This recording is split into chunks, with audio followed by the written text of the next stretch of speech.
Cannot do great things, do small things in a great way. Do join us again tomorrow for another informative show. In the meantime, visit our website jis.gov.jm for more news you can use. On behalf of the entire team, I'm Adrian Atkinson. Stay safe.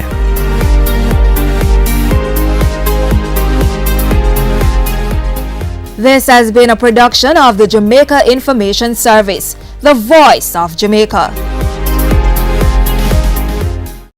Jamaica, make we do the right thing. Make we live good today for a better tomorrow. Talk it out. Don't fight it out. The time by the Ministry of National Security is 6:30.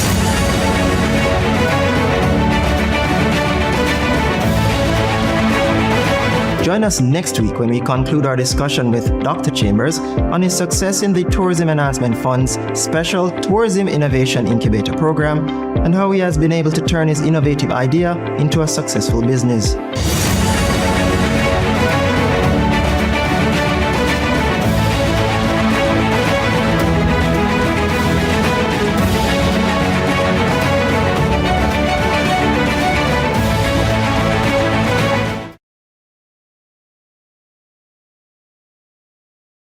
Demitting office after 17 years as Director of Public Prosecutions, Paula Llewellyn opens up like never before. There is no situation that Paula Vanessa Llewellyn has not faced. From landmark cases to personal challenges. I have sacrificed a lot of family time sometimes. Join us for an in-depth conversation. What's next for Paula Vanessa Llewellyn? Oh, rest.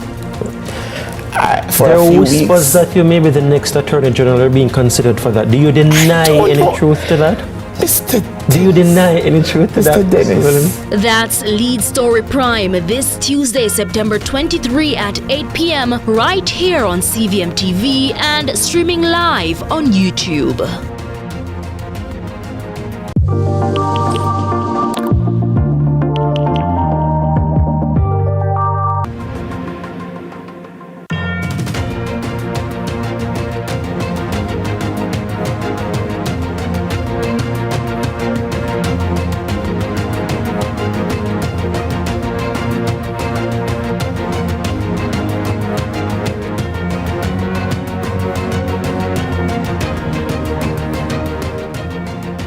Good evening and welcome. This is Lead Story. I'm Nika Lewis. The Prime Minister has finally named his cabinet, and already many Jamaicans at home and abroad are reacting to his selection. Tonight, we are turning our lenses to the newly appointed 28-member cabinet and the emerging shadow cabinet. Of course, two bodies poised to shape the nation's trajectory and regional prospects. Joining me to discuss these developments and expectations are Mr. Hilton Dennis, journalist and a member of the diaspora in North America, and Mr. Paul Dennis, King's Counsel and Honorary Consul General to the British Virgin Islands. Welcome, gentlemen.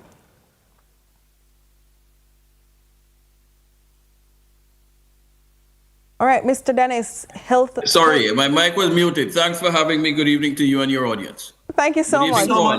So was mine. Pleased to meet you, Paul. Same here. So was mine. Pleased to meet you as well.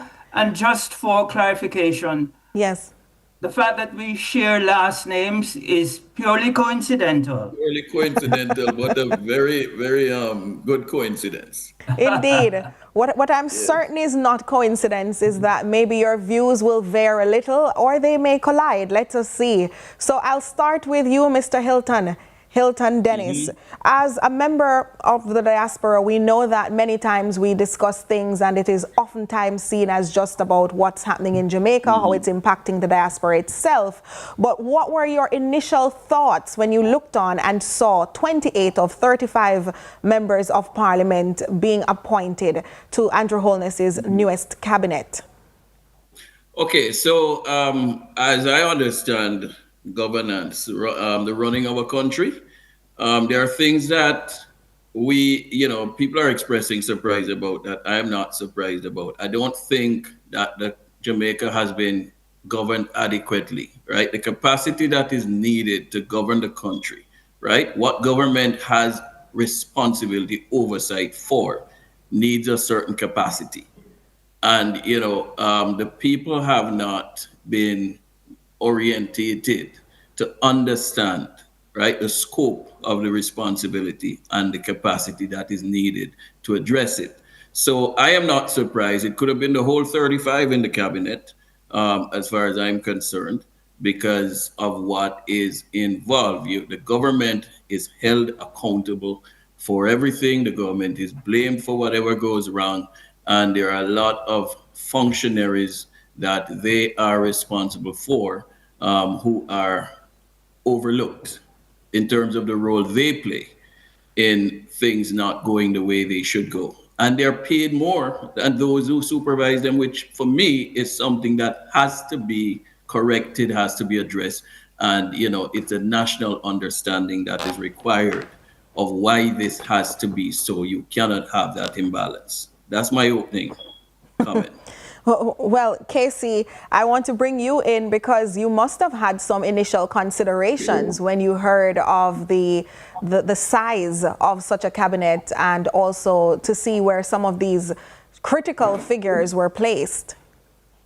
Well, first off, I'd say that I would be slow to second guess the decision of the Prime Minister as to the cadre of support which he would need to effectively run the government.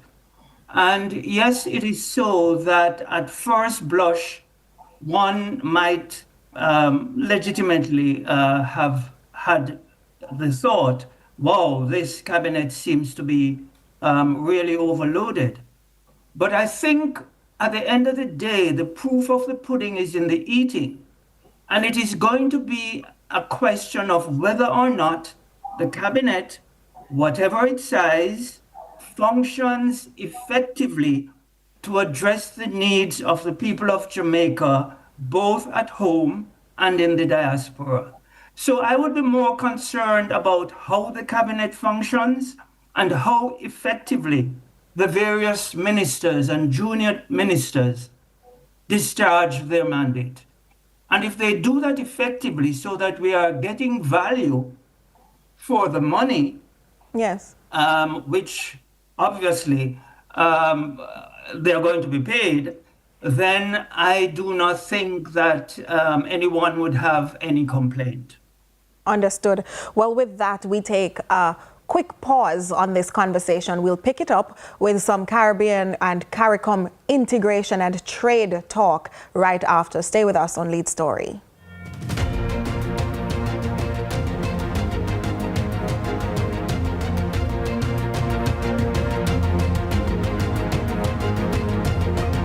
Get ready to take flight. It's Aviation Expo 2025 in collaboration with the Airports Authority of Jamaica and the Jamaica Civil Aviation Authority, the island's ultimate aviation showcase and family fun day. Join us Saturday, October 4 from 12 to 8 p.m. at Tinson Penn Aerodrome in Kingston with show host CNIT Ellis.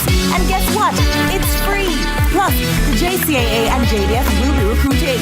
Follow at Aviation Expo JA for updates. Getting the keys to your own home is a feeling many cannot describe. It's a moment we all hope for and a dream that all Jamaicans have. The new social housing program is the difference between a dream and reality. The government, through the Ministry of Economic Growth and Job Creation, is building hope, one home at a time.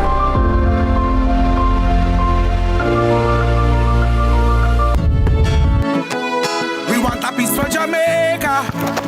Yeah. Yo, what are you? Oh, man, none of that. Oh, no, brother, no, man. Can I see you ever play ref? No, piggy, I'm not playing. Yeah, but I look a bad game. No, I said, Pierce, you come from, brother, I want to live good, man. I want to live good, Bridging. No shake on, I can play a little bad, Bridging. Really have to shake on? Yeah, man, and no badness, Bridging. Just live good, man. That's it. Come together, I make the violence done.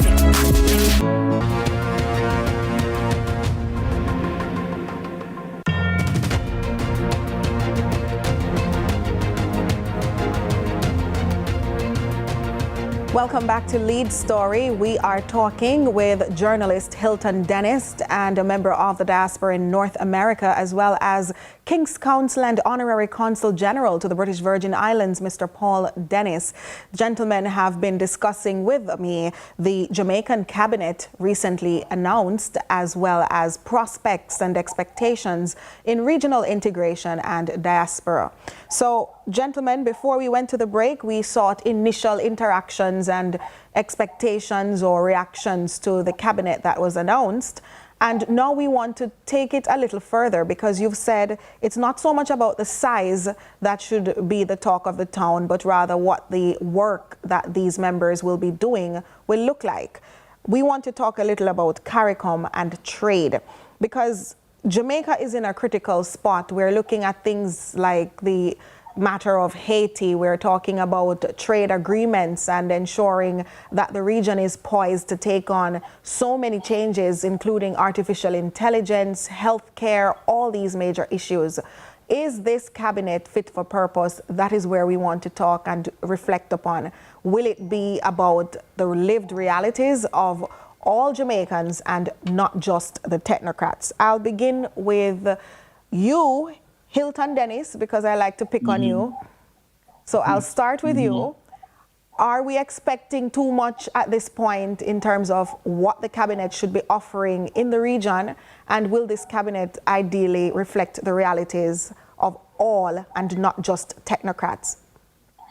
Okay, the CARICOM relationship has been an ongoing relationship since the Treaty of Chaguaramas in 1974. So we have had decades of CARICOM. There are things which should have been advanced in CARICOM over the years that have not been advanced. For example, free movement, of goods and labor. That why that lags, is not understood. And if that lags I don't understand how you could get a Caribbean Court of Justice fully, functional, or, all the member states being part of it, when we cannot get advanced with trade and free movement of labor. We cannot be one cohesive CARICOM region up to now. The Jamaican government has been a significant player in CARICOM. Our Prime Minister is now chairing the body. The body of. And, we have always played a leading role, right, in the regional government. So, we will continue, I'm sure, to make that significant contribution that we make. Countries have been able to fall back on Jamaica in times of their own challenges, their own crisis. We are refining oil for Trinidad, which is one of the most surprising developments that have occurred recently. Trinidad had oil. Trinidad was, very advanced in that respect. They've had some challenges. We are refining oil for Trinidad. Things like those, and that's kind of part of trade too, right? So I believe the government is already sufficiently poised to move forward in terms of Caribbean regional integration, and has been doing its part in fostering this. All right. Well, Mr. Dennis Casey, it's rather interesting having to interact with two Dennises. But Mr. Dennis Casey, we've heard about some of the concerns that were expressed in the region about how we relate to Haiti and so many of the other Caribbean and regional issues. But are there any issues in your section, in BVI certainly, that Jamaicans there are concerned about and would want to see addressed this time around by this administration? The circumstances in the BVI would be vastly different from that which exists in North America, for example, be it the US or Canada, in circumstances where you're dealing with a huge Jamaican diaspora. in a territory such as the BVI, which is a British Overseas Territory, with a relatively small population, which at any point in time probably would not exceed 50,000, including expatriates, the issues are a little more parochial, let us say, for want of a better word. And typically, the issues with which Jamaicans in that part of the diaspora would be more concerned with are more particularly allied with day-to-day issues which affect Jamaicans there. So everything from issues involving renewal of passports, issues involving distressed Jamaicans. Yes. For example, a case in point was the aftermath of Hurricane Irma in 2017, when the territory was devastated and foreign governments at the time had to make efforts to repatriate their nationals and matters of that ilk. Insofar as the wider concerns relate, of course, Jamaicans, wherever they are, either at home or abroad, basically have the same aspirations for themselves and their families. Right. And so at the end of the day, whichever government is in power, We are whoever the coming up on a break. administration is, We're coming up on a break, Mr. Dennis, but I'm gonna ask you to just remember that point. Stay with us. We'll be right back.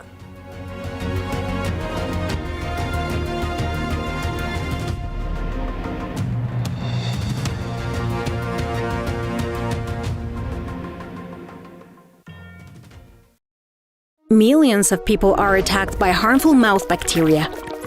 The root cause of bad breath, gum problems, cavities, plaque, and tartar.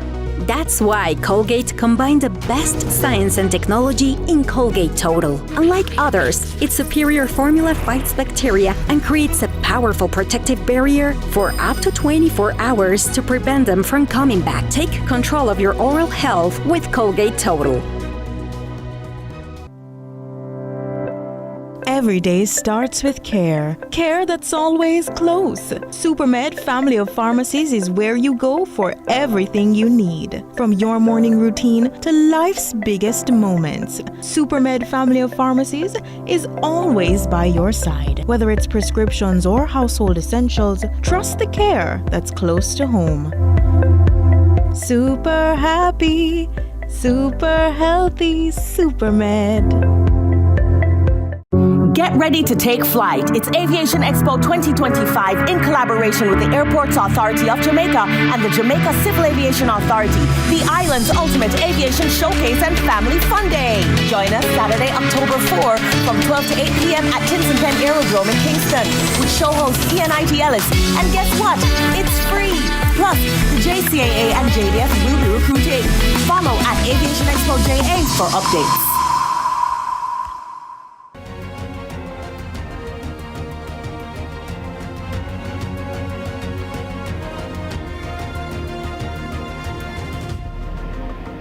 Thanks so much for staying with us. We're continuing the conversation about expectations of this new cabinet by especially members in the diaspora and the Caribbean region.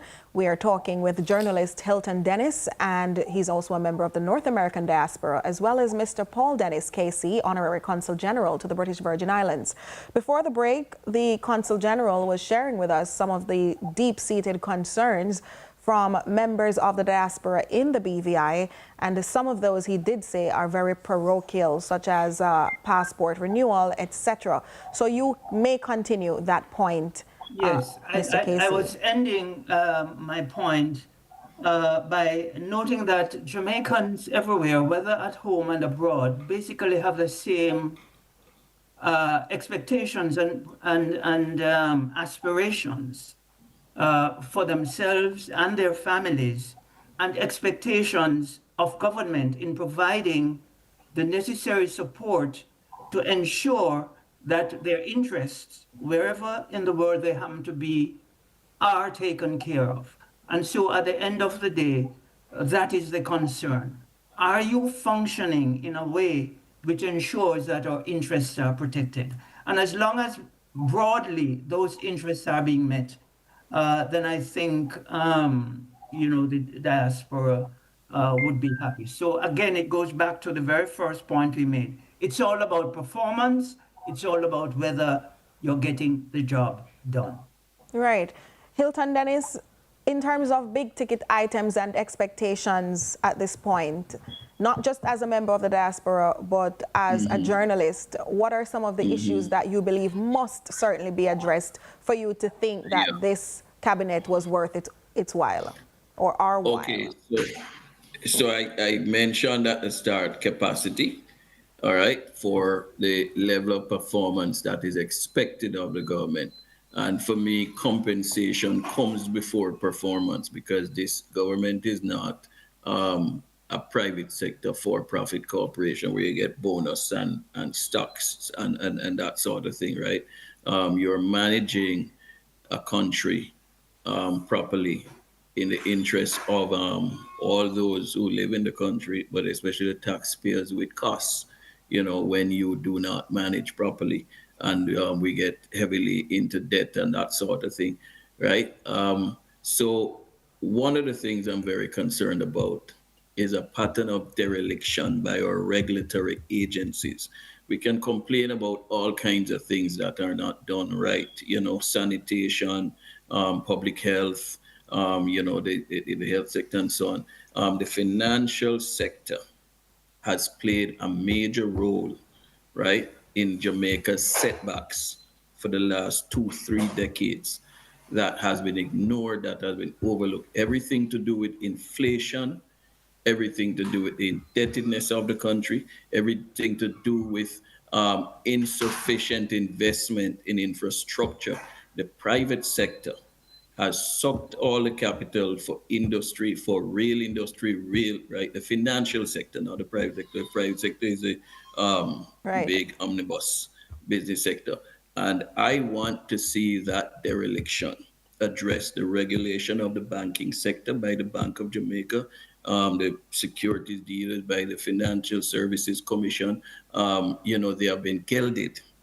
And those who should be regulated are self-regulating or are appearing to direct the regulator, because a lot of things that should be brought under control are not, and we're making excuses for them, and they're very glaring, right? And the country has suffered from devaluation, from high inflation, from a lack of capital. Right? For you have a monopoly stock exchange where money has been raised on that, tens of billions or hundreds of billions of dollars, right? That have not been invested in a way that has been beneficial to the country. And this business of offshore registration of Jamaican companies, right? We already have most of what we own sold off to foreign corporations who repatriate the profit and pressure the dollar. The currency in order to do so. And then you have companies, because it is legal, avoiding taxes, right? Substantial taxes by registering their holding company offshore. That's an aberration. And then politicians are involved in that. I want those things addressed, right? If you're governing in the interest of the country, the equity, the fairness must be very stark in this area as well. So it's regulation for me, right? Getting back to core regulatory oversight. Understood. That's what it is for me. Okay. Mr. Paul Dennis, do you have... yes, go ahead. I was going to say that in addition to that, based upon feedback which I have had from Jamaicans in the diaspora, not just in the BVI, one of the areas which hopefully will be addressed in short order is the whole question of the ease with which the institutions of government can be accessed.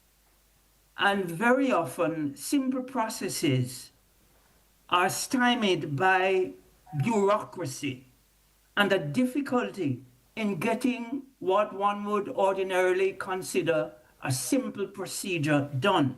Yes. For example, we often hear complaints about Jamaicans in the diaspora who wish to repatriate, about how difficult the procedure and the processes are for them to access those concessions which are given to returning residents, for example. Too much bureaucracy and an absence of efficiency. So to that extent, it is very heartening to see that the Prime Minister now has established in his cabinet, through former Ambassador Audrey Meeks, what is expected to be a technology guru who will bring to the table the expertise which will address issues of bureaucracy and actually simplifying and ensuring that the objectives of government and service are not stymied because we get too bogged down in bureaucracy. And technology and the use of it, which the Prime Minister has highlighted as one of the things which she will bring to the table, cannot come soon enough. So I think that is an area which we would like to see addressed. Yes. And it is good to see that that is top of mind with this new cabinet. All right. Well, thank you so much, gentlemen. That's all the time we have for Lead Story. I'm Nika Lewis, and my guests this evening, Hilton Dennis, journalist and member of the diaspora in North America, and Mr. Paul Dennis, King's Counsel Honorary Consul General